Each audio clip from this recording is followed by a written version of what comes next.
Hello friends, welcome to विस्पेल।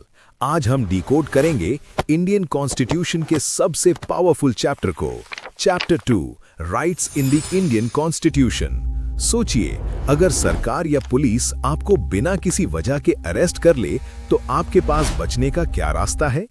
इस सवाल का जवाब छुपा है हमारे संविधान के फंडामेंटल राइट्स में, जो हर नागरिक को एक शील्ड प्रोवाइड करते हैं। लेकिन ये राइट्स अचानक नहीं आए।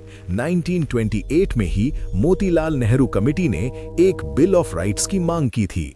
इसका मतलब था कि सरकार चाहे किसी की भी हो, नागरिकों के अधिकार कोई छीन नहीं सकता। अब सवाल आता है कि फंडामेंटल राइट्स बाकी ऑर्डिनरी राइट्स से अलग क्यों है?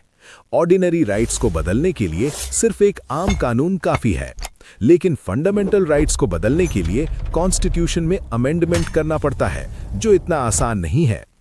हमारे संविधान ने शुरू में हमें 7 राइट्स दिए थे, लेकिन राइट टू प्रॉपर्टी को हटा दिया गया।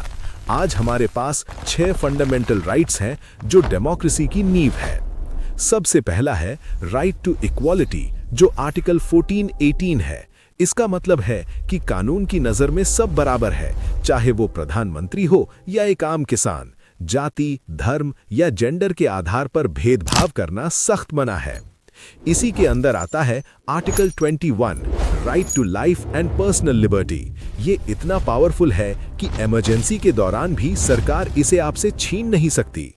तीसरा अधिकार हमें शोषण से बचाता है, राइट अगेंस्ट एक्सप्लॉयटेशन, जो आर्टिकल 23-24 है। ये ह्यूमन ट्रैफिकिंग और 14 साल से कम उम्र के बच्चों से फैक्ट्री में काम करवाने, मतलब चाइल्ड लेबर को पूरी तरह बैन करता है। इंडिया एक सेक्युलर देश है, इसलिए चौथा अधिकार है right to freedom of religion, जो आर्टिकल 25-28 है। हर व्यक्ति को अपना धर्म चुनने, मानने और प्रचार करने की पूरी आजादी है। लेकिन माइनॉरिटीज का क्या? उनके लिए है 5वां अधिकार, कल्चरल एंड एजुकेशनल राइट्स, जो आर्टिकल 29 और 30 है। ये माइनॉरिटीज को अपनी भाषा और कल्चर बचाने के लिए अपने एजुकेशनल इंस्टीट्यूशंस खोलने का हक देता है। अब आप सोचेंगे, अगर सरकार इन राइट्स को ना माने तो? यहां आता है सबसे इंपॉर्टेंट अधिकार, राइट टू कॉन्स्टिट्यूशनल रेमेडीज, जो आर्टिकल 32 है। डॉक्टर अंबेडकर ने इसे heart and soul of the constitution कहा था, क्योंकि इसके तहत आप अपने राइट्स मांगने सीधा सुप्रीम कोर्ट जा सकते हैं।